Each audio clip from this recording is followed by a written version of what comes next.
Alors, quels sont vos projets cachés pour la Guinée? Et si vous étiez un conseiller du président, quel auriez-vous conseillé pour la réussite de son passage à la tête de la Guinée? Ouais, ça me fait plaisir. Mais je ne vous reconnais plus. C'est-à-dire? Mais je vois. Oui, c'est quoi? Le journaliste talentueux que vous êtes. Oui, mais vous posez maintenant des questions intéressantes. Oui, parce que ça vous convient quand même, ça vous fait plaisir. Ça vous convient. Oui, mais vous me mettez automatiquement. Mais je suis un peu déstabilisé maintenant. Ouais, je m'attendais à un clash, vous me ramenez dans un... Bon, on va se calmer. Je vais répondre à cette question de façon claire. Ouais. Mes projets cachés sont les suivants. Un instant, on peut vous apporter une nouvelle bouteille alors, si vous voulez boire de l'eau? Non, ça va. Ça va, ok. Je peux répondre à votre question. Allez-y. Mes projets cachés, oui, je vais vous les dévoiler. Allez-y, on vous écoute. Numéro 1, je vais construire ma maison dans ce pays. Ah, vous allez construire? Je vais vivre une partie de ma vie comme Myriam Makeba ici, dans ce pays. Personne, dans ce pays. C'est le paradis. Pourquoi? Parce que c'est le paradis. Vous l'avez appelé, c'est pas vous qui l'appelez le paradis. Ah, d'accord. Vous voulez construire une maison en Guinée? Les gens n'ont plus là, ça va au paradis, je suis au paradis. La Guinée retient. J'étais venu pour 7 jours. Ça me fait 15 jours. Je dois retourner le jeudi dans mon pays. J'ai pas envie d'aller. Demain, j'ai une conférence au niveau de l'université Kofi Annan. Avec plus de 1000 jeunes. À partir de 11h. J'ai plus envie de retourner dans mon pays. Explique-moi. Je ne sais pas. Je ne sais pas quand même. Ah, je n'ai plus envie de retourner dans mon pays. Quand je sais que le jeudi, je vais retourner parce que j'ai une audience le vendredi. Ça vous fait mal? Ça me fait mal. Je me sens tellement bien. L'air est pur, j'ai été dans le passé. C'est magnifique. Ouais, mais ok, maintenant ça c'est bon. Vous avez répondu à la question. Hein. Si j'étais le président maintenant. Le président de la République, si je l'avais en face de moi, d'accord, je vais donner un conseil. Oui. Parce qu'on est pratiquement, excusez-moi, c'est pas mal poli et autres, on est pratiquement tous de la même génération. Moi, j'ai 45 ans. D'accord. Le président qui est là n'a pas 50 ans, n'a pas 60 ans. Vous voulez vous comparer au président, non, quoi? Non. Il y a une comparaison. Il y a un seul général dans ce pays. Faites beaucoup attention. Notre génération ne peut pas trahir. Remarquez la plupart des jeunes de notre génération, les hommes de notre génération, ce sont des guerriers fins. Cet homme a cette qualité. Mais j'aurai un seul conseil. Numéro 1, qu'il lui-même crée son propre service de renseignement privé à lui seul en écoutant les chefs religieux. Pour leur demander... Reprenez. Il crée. Mais est-ce que vous êtes habilité à lui prodiguer des conseils? Non, c'est vous... Si je dois donner un conseil, non, mais... je donne un conseil, vous me dites si je suis habilité. Mais tu me fais quoi à la fête donc je ne parle plus. Non mais allez-y, mais c'est ça le problème. Tout chef d'État, comme le président Félix Houphouët-Boigny, avait une stratégie.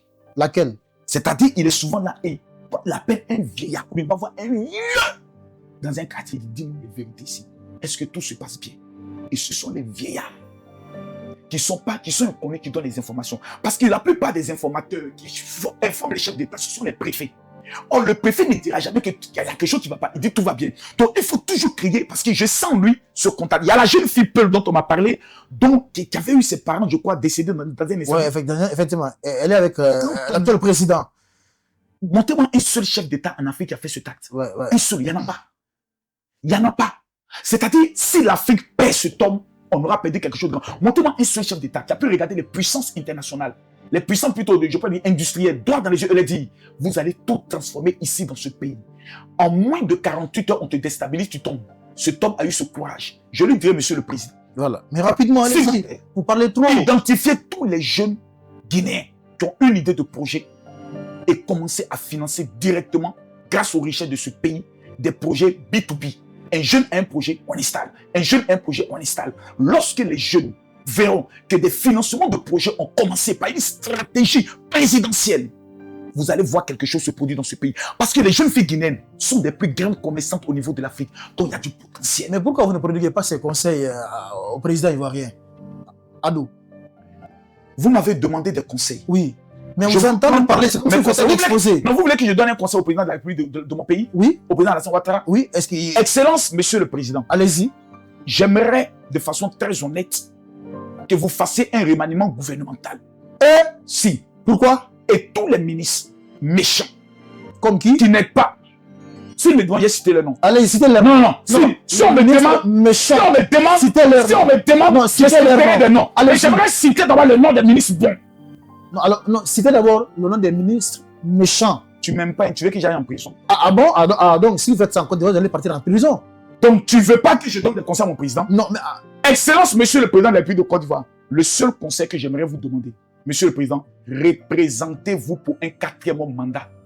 Ah, Vous devez vous représenter en 2025, car si vous ne le faites pas, vous aurez mis le pays à feu et à sang. Parce que la guerre des héritiers va détruire ce pays.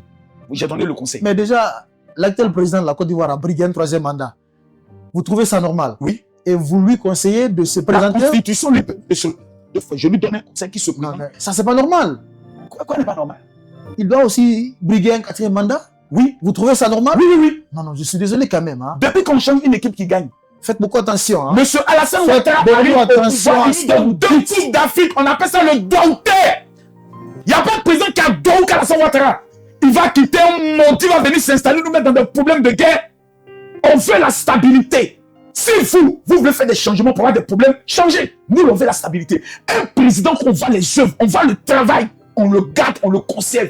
Il faut être un peu motivé pour changer quelqu'un qui travaille. Donc, Ado doit faire un pouvoir à vie. Non, il fait un 4e. Et puis, il prépare maintenant un petit qui va peut-être prendre sa place. Ça peut être moi. Qui vous? Non, je suis désolé quand même. Hein. On parle de la Côte d'Ivoire. Hein. Vous pensez... Ça veut marquer, Attendez, mais vous n'êtes pas présidentiable. Attendez. Non, non, non, non, Attendez. non, non, non, quand même, Kosso. attendez, s'il vous plaît. Mais là, ton présidentiable, Mais bien sûr. quelqu'un qui s'en fait catch. Mais financièrement, il est prêt. Si vous voulez. Rien. Non, écoutez, soyons honnêtes dans le cas. Pour vous, oui, il faut être riche. Mais Ouais, président. un pauvre ne peut pas quand même gérer un pays. Je sais Un pauvre ne peut pas gérer un pays. franchement. Laurent Gbagbo Quand n'était pas même, riche. Kosso. Posez-moi une seule question Écoutez, sur un projet de société ou un projet de ce qu'on gouvernement. va faire. Attendez, Écoutez. imaginez, bon, mettez-vous dans la position d'un journaliste. Je suis candidat. Posez-moi une seule question. Une seule question bête qui vous passe par la tête. Je suis candidat. Non, non, Une non, question. Non, une question sur mon projet. Une seule. Et puis on continue. Je suis candidat. Alors, quel est votre projet de société? Mon projet de société Oui, rapidement, allez-y. va directement à 2 plans. Lesquels? Numéro 1, tout étudiant qui a le bac reçoit une prime de 400 000 francs chaque année qui lui permettra de faire une activité ou permettre à sa mère de faire une activité. Numéro 2, sur le plan des loyers, je prendrai le soin de créer ce qu'on appelle une loi qui permettra à ce que tous les loyers au niveau d'Abobo ne dépassent pas les 40 000 francs pour les studios, au niveau de Kourou des 110 000 francs. Nous allons créer dans tous les commissariats un système de police sociale pour que tout propriétaire qui ne respecte pas cela aille en prison. Je prendrai le soin de mettre fin au contrat de certaines puissances sur le plan téléphonique, sur le plan énergétique en Côte d'Ivoire, pour qu'ils puissent avoir un rabais de exactement 35% sur l'électricité. Parce que le premier démon de la Côte d'Ivoire, on l'appelle la CIE. Je suis C'est ça votre présidentiable. projet? Je suis présidentiable maintenant, oui ou non? Non, vous n'êtes pas présidentiable. Enfoiré que tu sois, tu es Voilà. convaincu, mais le Non, diable est dans ton je ne corps. suis pas convaincu. Esprit maudit, assois de ton Franchement, corps. je ne suis pas convaincu. Déjà, Vous votre n'êtes question. pas Alors, présidentiable. il tient convaincu, il a son Non, souris, non, même ça je de sa suis bouche. désolé. Alors, rapidement, Camille Kosso, votre pays, la Côte d'Ivoire, a connu la guerre. Quel conseil pouvez-vous donner aux Guinéens pour éviter d'emprunter le chemin de la Côte d'Ivoire? D'abord, aucune personne Oui. ne peut souhaiter la guerre dans un pays. Parce que nous, on l'a connu. 10 ans de guerre et ensuite la guerre dans la capitale. Ce qui a manqué à la Côte d'Ivoire, ça a été le problème beaucoup des ethnies. Des ethnies. Ouais. Ah non, on n'a C'est pas ce ce qui- problème ici. Hein. Dieu merci. Ça, je vous dis, ce qui nous a manqué. Aujourd'hui, nous, on a rattrapé cela. D'accord? Pour éviter qu'un pays soit déstabilisé un jour par le clan ethnique, il faudrait que tous les Guinéens mettent leur prénom de côté. C'est quoi le prénom? Le prénom, c'est Soussou. Le prénom, c'est Peul. Le prénom, c'est Malinké. Le prénom, c'est... Et le nom qu'on porte, c'est Guinéen. Donc, un enfant a un nom et un prénom. Le prénom, on le met de côté et on porte un seul nom. Guinéen. Partout où un Guinéen voit un Guinéen, il a vu un Guinéen. Et c'est la seule solution. Deuxième conseil. Il faudrait que les jeunes Guinéens sortent de l'esprit de la politique. Parce que 80%... Il faut que les jeunes Guinéens sortent. sortent de l'esprit de la politique. Donc, la politique n'est pas bonne. Là, pour tous les 95% des hommes politiques sont des sorciers, des menteurs, des manipulateurs. C'est tout un menteur. Il veut une seule chose, être au pouvoir pour laper les petites filles. Ouais. Donc, vous m'avez donné raison parce que vous voulez vous intéresser à la politique et vous demandez aux jeunes de ne pas s'intéresser à la politique. Je ne veux pas Qu'est-ce que vous m'intéresser. dites? Laissez-moi finir. Je ne veux pas m'intéresser à la politique. Mais le jeune Guinéen, lorsqu'il sort de l'esprit politique, c'est-à-dire il n'appartient pas à un camp, il est là, c'est lui qui a le pouvoir. Lorsqu'il regarde les projets de société, il regarde qu'est-ce qui peut l'arranger. Et c'est là qu'il se positionne. Là, il a le pouvoir. Mais lorsque tu appartiens à un clan politique, tu es manipulé. Demain, tu peux mourir. En Côte d'Ivoire, on a connu 4000 morts pendant la guerre. Qui a dédommagé ces morts? Personne. Personne. Voilà.